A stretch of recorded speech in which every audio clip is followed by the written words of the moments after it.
Hi Grade 5! Welcome sa ating klase ng MAPE 5. Handa na ba kayong matutong muli ng isang panibagong aralin? Kung handa na, kunin ang inyong module, ballpen at ang inyong notebook at sabay-sabay nating pasukin ang mundo ng musika. Muli ako si Ma'am Sharnes, ang inyong MAPE teacher na magiging gabay at katuwang sa pagkatuto. Ano nga ba ang melodiya? Ang melodiya o melody sa English ay isang elemento ng musika na tumutukoy sa maayos na daloy ng tunog sa isang awit o tugtog. Ito ay binubuo ng magkakasunod na tono na isinasaayos upang makalikha ng isang magandang himig. Maraming iba't ibang tunog, ngunit hindi lahat ay mayroong melodiya. Kagaya na lamang ng ingay. Ang tunog ng ingay ay walang melodiya sapagkat ito ay walang maayos na daloy ng tunog. Ngunit ang mga himig o mga awitin ay isinaayos upang makalikha talaga ng isang melodiya na magandang pakinggan. Ating tatalakayin at pag-aaralan ang mga sumusunod na aralin na sakop ng elemento ng musika na melodiya.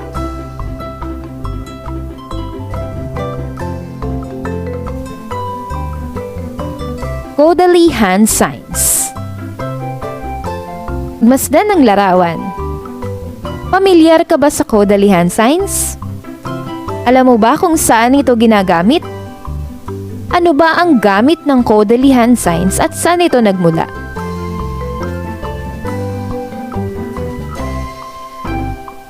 Ang Codaly hand signs ay ang paggamit ng kamay upang maging simpulo ng mga sofa syllaba o sofa syllables sa Ingles. Ito ay mga simbolo o hand signals ng do, re, mi, fa, so, la, si, do. Ang pamamarang ito ay tinawag na Codaly approach na nagmula kay Zoltan Kodaly. Sino ba si Zoltan Kodaly at ano ba ang Codaly approach? Si Zoltan Kodaly ay isang Hungarian musician na nakalikha ng madaling paraan ng pagtuturo ng musika. Dahil nahihirapan ang mga batang intindihin ang kanilang leksyon sa musika, naisipan ni Zoltan Kodaly na lumikha ng isang madaling paraan upang matutunan ang musika. At tinawag na itong Codaly approach. At mayroon din siyang mga pamamaraan o Codaly method na ginamit niya sa pagtuturo ng musika. Ilan sa pamamaraan na ito ay ang paggamit ng boses o vocals sa pagtuturo ng musika sa halip na mga instrumento.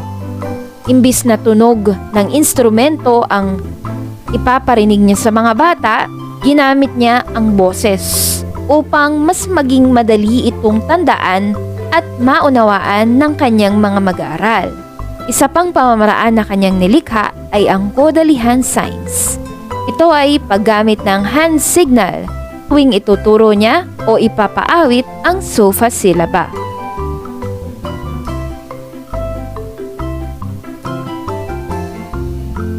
Sanayin mo ito sa bahay. Do, re, mi, fa, sol, la, ti, do. Pwede mo ring gawin ang Codaly hand signs ng pababa. Do, ti, la, sol, fa, mi, re, do.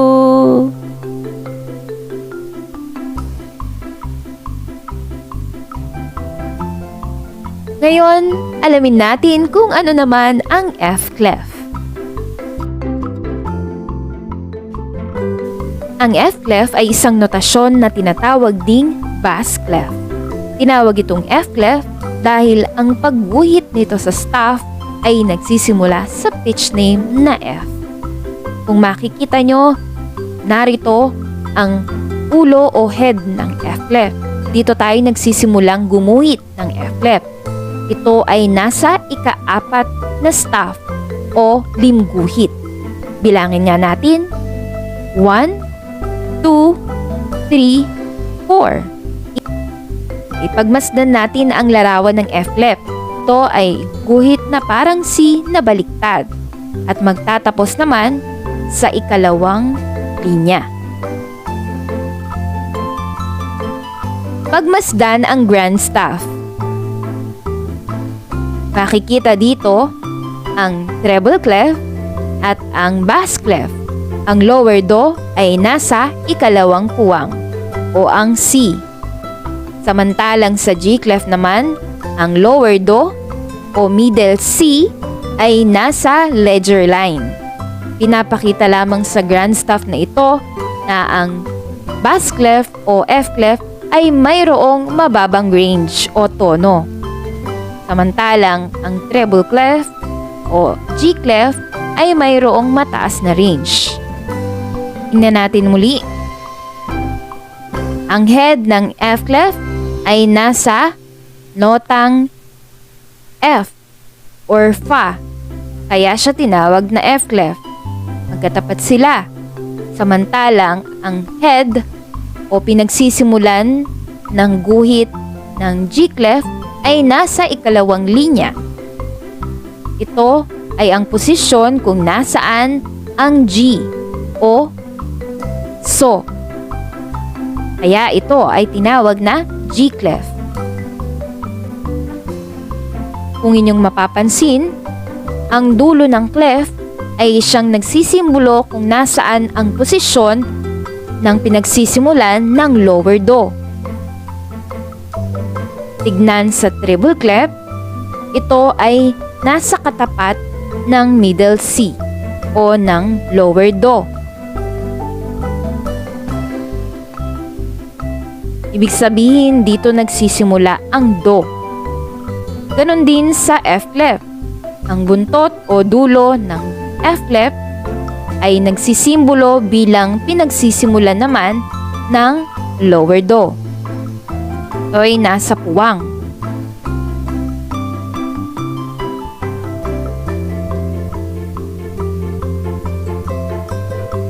Tandaan, ang F clef o bass clef ay may mababang range. Kaya naman ito ay karaniwang ginagamit sa mga range ng boses ng mga lalaki tulad ng bass at tenor. Tandaan na ang head ay nagsisimula sa pitch name na F kaya tinawag itong F clef. At nagtatapos sa ikalawang puwang at ang buntot ng F clef ay nasa ikalawang linya. Ito naman ay nagsisimbolo din kung nasaan ang do. Ito ay nasa ikalawang puwang.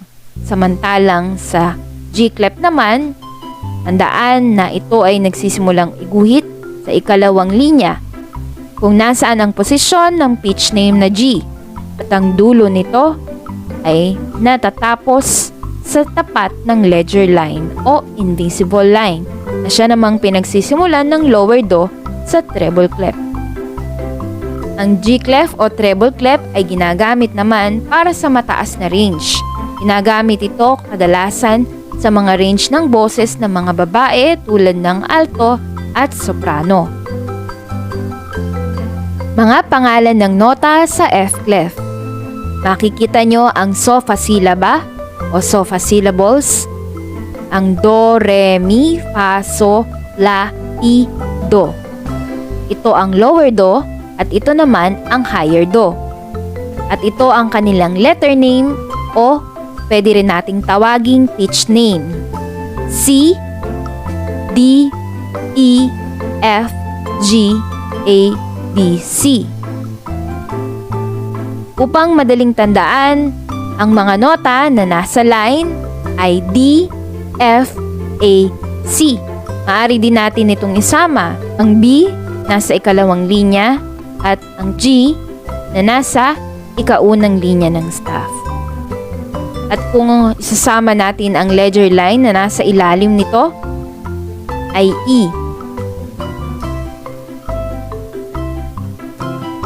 At ang mga pitch name naman na nasa puwang o space ay C,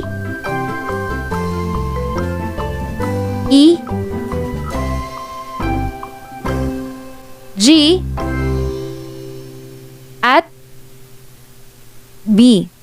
Sasama natin ang puwang naman, narito ang A.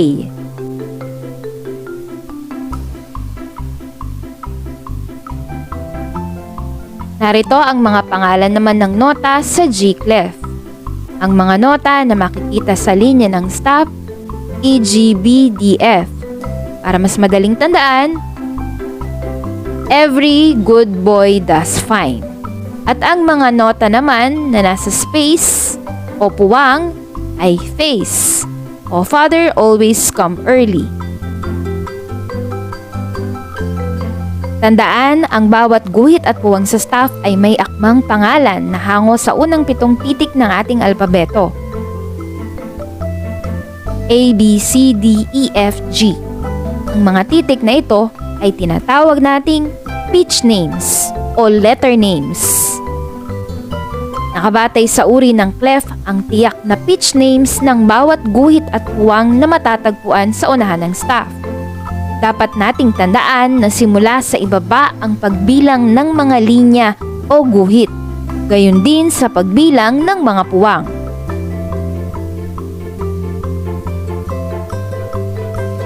Subukan nating tukuyin ang mga pitch name ng mga nota sa staff na ito.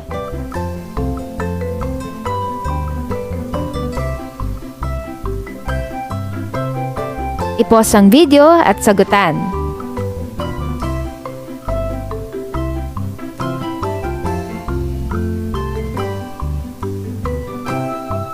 Kung tapos ka na, narito ang sagot.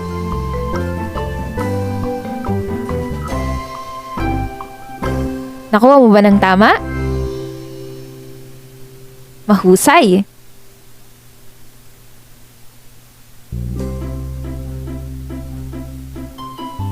Tukuyin at isulat sa patlang ng bawat bilang ang mga pitch name ng katapat na nota sa staff. Gawin ito sa iyong notebook.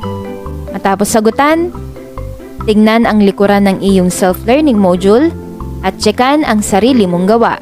Tandaan, maging matapat sa pagwawasto. Honesty is the best policy. At dito na nga nagtatapos ang ating aralin sa musika. Binabati kita sa mahusay mong pakikinig sa ating aralin.